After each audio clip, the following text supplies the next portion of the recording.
Je crois qu'il faut rappeler ce que vous disiez tout à l'heure dans le journal, que les Marseillais n'aillent pas à l'aéroport ce soir, les héros de la quête de la Coupe d'Europe ne rentrent demain après-midi. Oui Thierry, si vous avez des écharpes, sortez-moi vos écharpes. Vous allez voir vos écharpes avec Jean-Pierre Pernaut, avec les Marseillais. Il va être porté par les responsables des clubs de supporters. On est tous un petit peu émus, on a tous eu des grands moments avec lui. Et c'est facile pour personne.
Monsieur Bernard Tapie.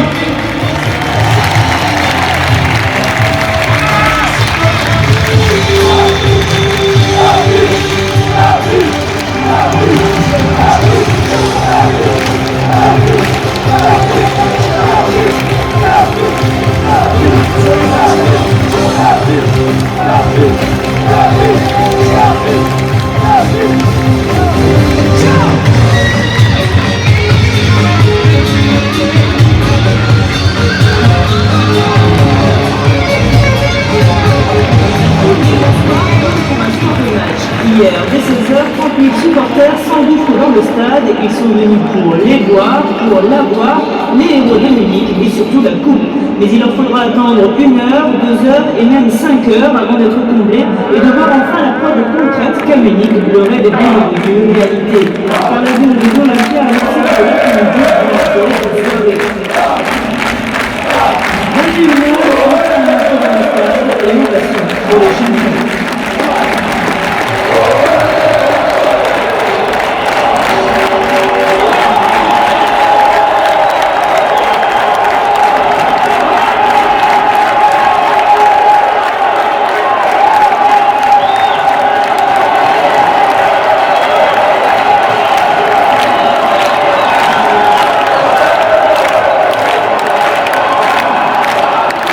Séquence photo pour immortaliser cet instant magique, les joueurs peuvent se laisser aller à leur joie. Une demi-heure de show orchestrée, bien sûr, par Basile Boli.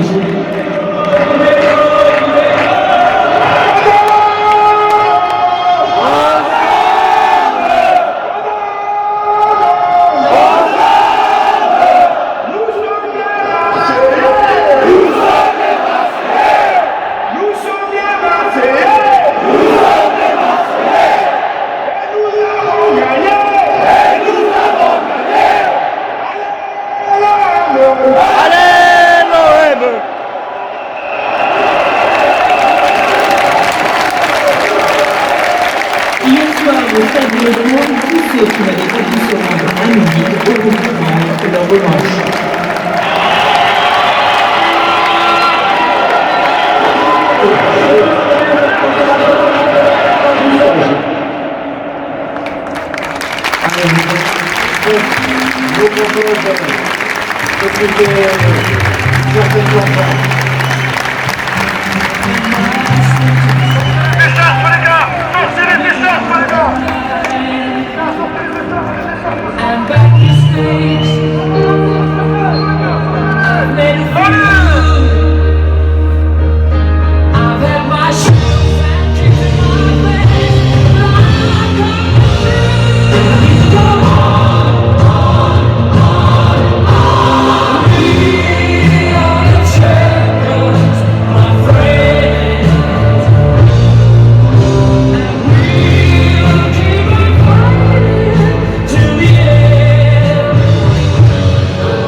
avec Franck de Williams qui a écrit un texte pour symboliser cette journée, il peut vous le lire maintenant.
Président, nous, groupe marseillais, supporters, nous sommes réunis ce soir pour te rendre le premier hommage des tribunes. Nous voulions te remercier pour toutes ces années et présenter nos plus sincères condoléances à tes proches et ta famille. Fier d'être marseillais, de père en fils, de mère en fille, depuis des générations, notre histoire a fait notre ville.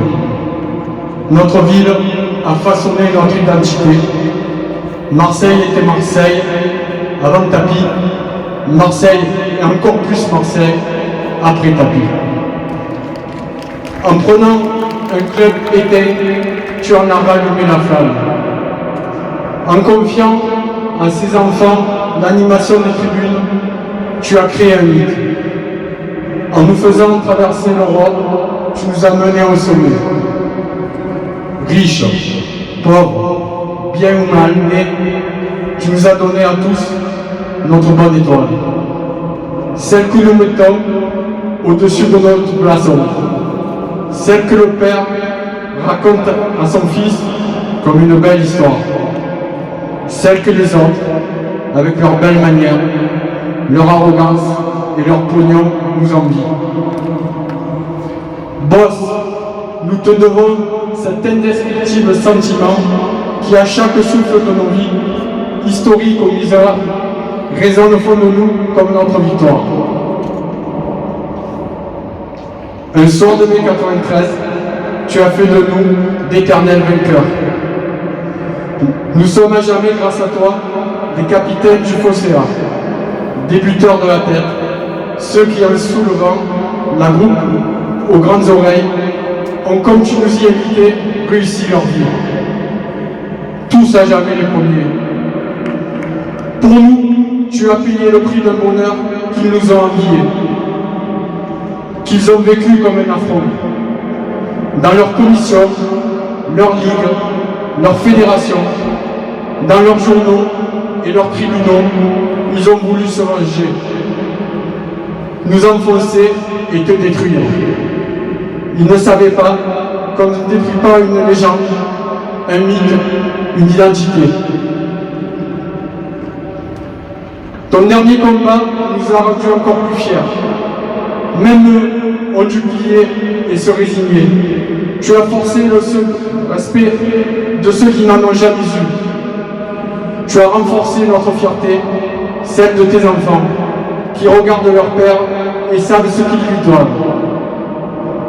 Nous, supporters, jeunes, vieux, riches, pauvres, nous voulions te dire, qu'importe les larmes et les hommages, qu'importe les plaques au fronton des monuments, qu'importe le nom de rue, des places ou des tribunes, la postérité ne s'écrit pas, elle se transmet. Nous, supporters, à notre manière, avec nos mots, nos chants, notre ferveur, nous te disons au revoir aujourd'hui. Et à bientôt. Car demain, dans ce stade, dans nos tribunes, ici à Marseille, au fin fond de la France, en Europe et dans le monde. Tes filles, tes fils, nos enfants continueront à défier le monde. Dans la joie, l'échange, la furie et la négresse, et montreront, grâce à leur gosse bien-aimé, ce que c'est que d'être Marseillais. Merci de nous avoir permis de devenir ce que nous sommes. Encore une fois, merci boss.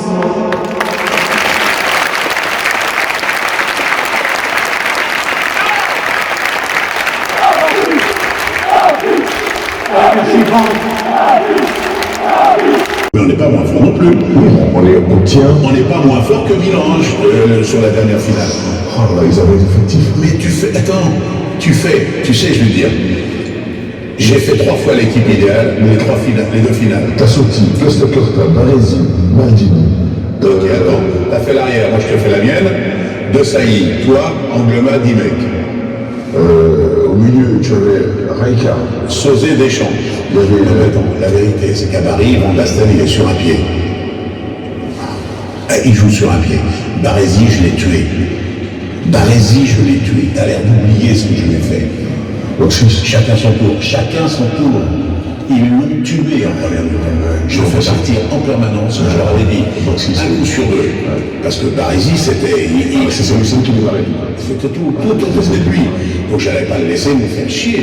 Donc j'avais dit à Bokchis, Charlie, un voleur, toujours sur chaque fois que vous avez un ballon, les 3 milieux de terrain, vous envoyez, vous faites un appel de balle. Il a fait 50 mètres 31 fois. Surtout le petit 15 fois avec Bokchis qui allait plus vite que lui, et 15 fois avec Goller qui allait un peu moins vite que Bokchis Cloutier. Quand un mec, première mi-temps, il se fait 30 sprints à fond la caisse de 50 mètres. Deuxième mi-temps, il est resté derrière, on a pu. Deuxième mec, ma deuxième trouvaille, si ça ne dérange pas. Amélie Pelé sur Maldini. Je mets Amélie Pelé arrière droit sur Maldini qui était lié gauche. D'où il vient le corner. Angloma, Bokchik. C'est les filles de Bokchik, les Milanais, ils ont raison. Oh, bien joué de Nicolet.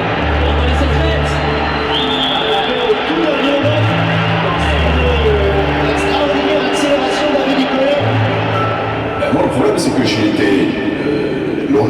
Ben oui, je restais à rentrer moi, sur les corners. J'étais chargé de marquer l'attaque adverse qui restait.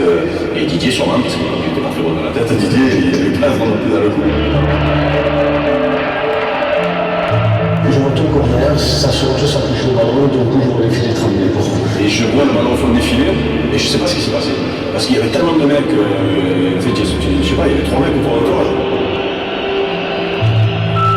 Then I was in the stand with my friend, and he went for a sandwich when you scored. And when he come running back in to see what happened, everybody's running out. And he had 2 hot dogs in his head. And he had all the moutarde all over his clothes. Et je vois les filets trembler, et je mets un moment à me dire putain, mais on a marqué quoi. Quand tu as mis ce but-là, le pied gauche, tu avais le sentiment que le coup dur était fait, qu'ils n'allaient pas revenir, que c'était notre soir. La version, c'est que, de toute évidence, je vous connais bien, tu as été vraiment le mec qui était le plus malheureux à Paris, de loin. C'était pas du cinéma, tu étais malheureux. Et je crois que tu étais malheureux, plus le fait d'avoir perdu, c'est que tu étais bien placé pour savoir que c'était contre le cours du jeu. On perd 5 pénaltys à 4, c'est un truc d'un autre monde. T'es fracassé. Bref. On en parle, je vous dis, on a fait de grosses erreurs. En particulier, justement, les erreurs, ça a été, on s'est bunkérisé, on s'est enfermé, on a cru que c'était comme ça. Il y a un moment, c'est là où le capitaine doit comprendre qu'il ne faut pas en rajouter, il faut en retirer. Et c'est ce que j'ai fait dans la deuxième finale. Donc ce jour-là, quand je vois l'équipe, je leur parle. Je leur parle avant, je leur parle là, je suis là, je suis l'hôtel. On joue, on mange. Mais moi, c'est à ce moment-là que tout se joue. Je vous ai dit, qu'est-ce qui se passe? Je vous dis quoi, qu'est-ce qui se passe? On n'a pas le droit de jouer la guerre. on est devant Milan, ce qui était à l'époque, les gens ont oublié, Barcelone d'aujourd'hui. Rijkaard, Van Basten, Gullit, etc. Qu'est-ce qu'on va... Il va se passer quoi? Celle-là, si on la perd, c'est pas grave parce que celle-là, on va pas la dominer. Donc, ou bien on y arrive et c'est un miracle, ou on n'y arrive pas, on a perdu sur le papier, plus fort que nous. Donc, je vous ai au contraire retiré de la pression. Il y en a qu'un que j'arrivais pas à retirer. C'était Basile Boli. Il a un machin, il commence à me faire chier. Je dis, ouais, ça va, oui, je sais, t'as mal. Sauf que ta douleur, c'est pas ça. Je te le dis pas du tout. Hein. Simplement là, ton inconscient, jamais je veux reperdre, je veux pas revivre ce que j'ai vécu. Ici. Et donc, quand tu vois le début du match, il est complètement avec des avantages. T'as raison, il y a Barthez, il fait 2 arrêts dans tout le monde. Bref, on est dominé, on est en face d'une équipe plus forte que nous. Ce qui n'était pas du tout le cas à Paris, et ce qui n'aurait pas été le cas l'année d'avant, quand on se fait éliminer à une finale. Mais là, on a une équipe moins bonne sur le papier, et objectivement, elle est moins forte, moins performante. Et toi, tu veux pas, ton conscient, il est là, il a envie, ton inconscient te dit non. Premier prétexte que tu auras eu, tu as un petit choc avec je sais plus qui, tu tombes par terre, t'as mal, mais ta douleur, au lieu d'être ce qu'elle aurait été dans n'importe quelle autre circonstance, elle te dit, il faut que je sorte. Mais elle te dit pas, il faut que je sorte, en fait, elle te dit, il faut que je m'en aille. Elle te dit ça, il faut que je peux plus, non, ça va, voilà. Et moi, je vois ça, parce que je l'ai vu avant même que le match est là. Je te signale que si tu as eu la Coupe d'Europe, c'est parce que tu as un président qui t'a empêché de sortir. Ton Boli qui sort parce qu'il se fait un tampon avec un ailier qui fait 50 kilos, c'est impossible. Sauf une douleur momentanée. C'est-à-dire une béquille, un truc, tu vois. Mais sinon, il n'y a pas de fracture, il n'y a pas de luxation, tu es sur tes appuis. Donc ça ne peut être qu'une douleur violente, certes, mais là. Et il reste peu de temps. Je crois qu'il reste 10 minutes avant la mi-temps. Goethals le voit, il se prépare. L'autre voleur, il arrive. Je dis, putain, ils vont le changer. Je prends mon Welky, je lui dis, Boli, il sort pas, je te l'interdis. On discute, on voit à la télé, d'ailleurs, il me regarde, et moi, il sort pas. Boli sort pas, on verra le truc à la mi-temps. Il reste là. Et il dit, alors, coach, il faut changer, Boli, il blesse et tout. Et le truc, bah, il faut pas, ma briquille, là-haut, il veut pas que je sorte, là. Bref, qu'est-ce qui se passe à ce moment-là? Non seulement t'as pas le choix, t'as les glandes. Ouais, ça t'as les glandes. Et si tu veux voir ta gueule à la une de l'équipe le lendemain, regarde ta tronche. T'en as 3 qui te tiennent par le champ. Et t'es là, t'es en train de dire, c'est à moi que tu fais le coup de tête. T'es en train de me mettre dans ma tronche à moi, là, tu vois. C'est vrai, j'ai dit, mais il veut me tuer ou quoi? Voilà, il veut ma mort, ce enfoiré. Et donc, t'as marqué ton but. Boli dans l'axe, Marcel de Seigno sur mon poteau.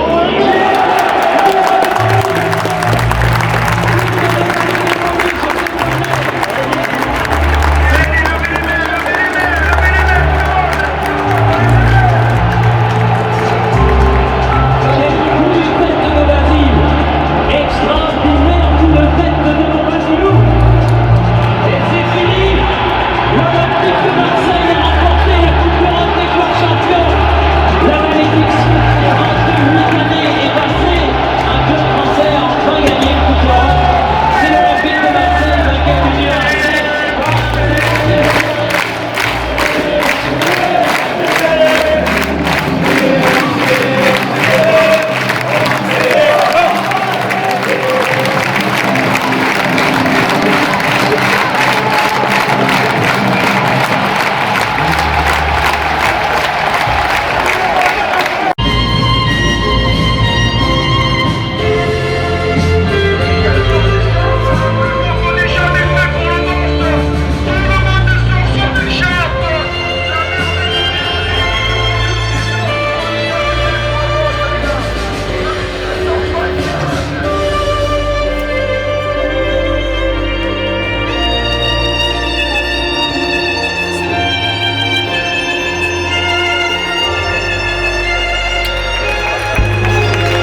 Navarre, bravo Edouard.